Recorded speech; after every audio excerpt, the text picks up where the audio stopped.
Hello everyone, my name is Candace Williams. I'm the Director of Clinician Development for WellQor.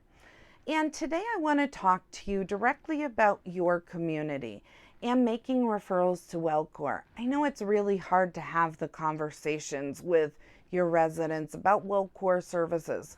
So I thought I'd take the opportunity to do a little role play of a few different scenarios that you might encounter and some suggestions of how I would phrase things for my residents.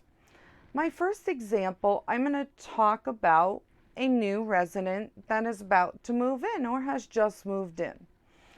I would say to them this, Sheila, moving to a new place is so difficult. I don't even have to tell you that.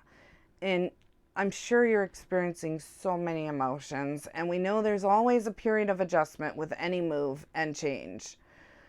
But through our experience of working with hundreds of new move-ins, we've found that every single one of them have benefited from working with one of our partnering companies when they initially move in.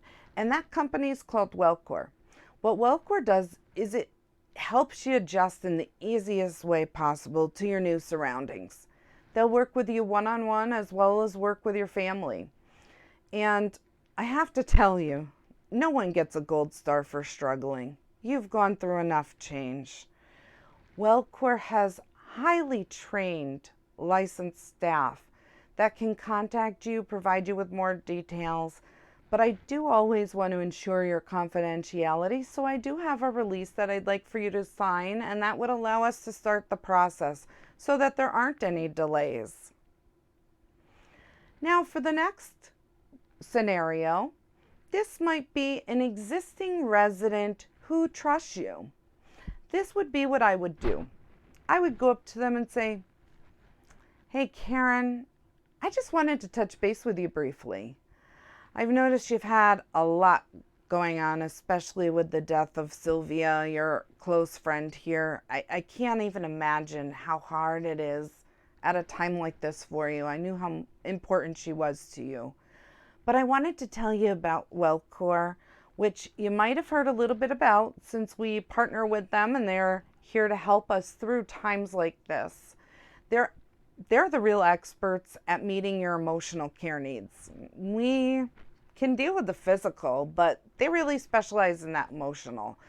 And I have to say, I have seen them help so many others before, and sometimes just processing it all and dealing with it helps so much and can be beneficial. I really don't want to see you struggle needlessly. You've always taken such good care of others that you deserve to have the same, right? I'd like to have them contact you. If you want, we can call together, or you can tell me sometimes that you're free and I can have them reach out to you as well. In the next scenario, you might have a resident that's not very happy and a little bit angry. This is what I would say to them. "Hey George, I just want to pause a moment because I know you're having some really rough blows. I see you're angry, and I don't blame you. You've had a lot going on, and I know it's been really hard for you to connect with staff, but we work closely with a company called WellQor that work with people here, and they can really help you through this frustration. If you don't mind, I'm going to give them a call. I think they can really help us navigate through this together." Now, you might not have a resident, but you might have a family that you have to talk to about WellQor services. In this case, what I would say to them is, Mary and Mark, I know it's been difficult for your family adjusting to Mom's new diagnosis. It's a lot to process. But we work with a really great company that can really help you through difficult times like this. They're able to help meet with you guys as a family and develop a plan to help with this transition and make sure everybody's on the same page. I hope you won't mind, but I'd like to be able to contact them. Now I want to talk to you a little bit about tips for having a conversation. You're going to have a conversation in your own words. You know what's comfortable for you. You know how you phrase things. I want to give you some pointers, though, that might be helpful for you. The first thing I would say is acknowledge the person's struggle. That resident knows they're struggling. That's not news to them. Address that elephant in the room, or it can really cause some uncomfortable situations.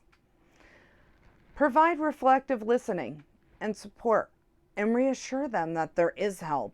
They don't have to go through this alone, that we're going to be there for them, and so are you. Normalize the fact that everyone has bumps in the road. Doesn't make them any different. It's just they might need a little help through this period of time. And make a point in adding in, the earlier we get involved, the easier it will be. You want to be proactive, not reactive. Often, it doesn't require a huge commitment. Maybe only a few sessions are required to help work things out. But if the issue is bigger, that means we might need to work with them longer, or they might have to be working through an issue during a crisis, which isn't the best time to do that. So establishing a relationship early is so much easier. The other thing is we don't want to catch them off guard. Families and residents have gone through enough. We want to be able to say, hey, Mary told us that you were really having a hard time with the death of one of the other residents, of course. And we'd be happy to come in and help you and be able to talk to you a couple times and maybe help you through that period of grief.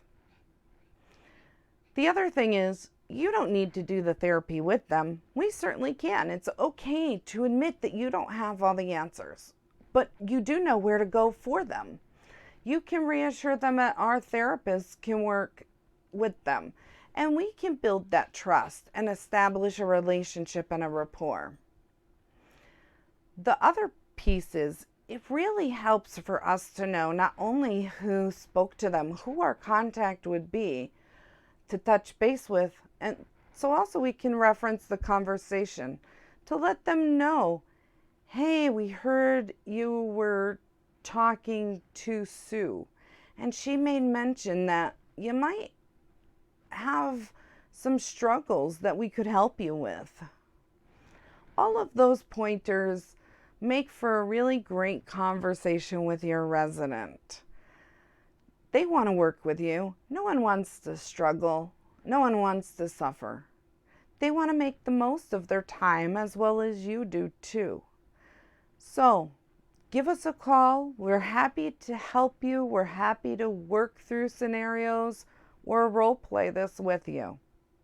Thanks so much.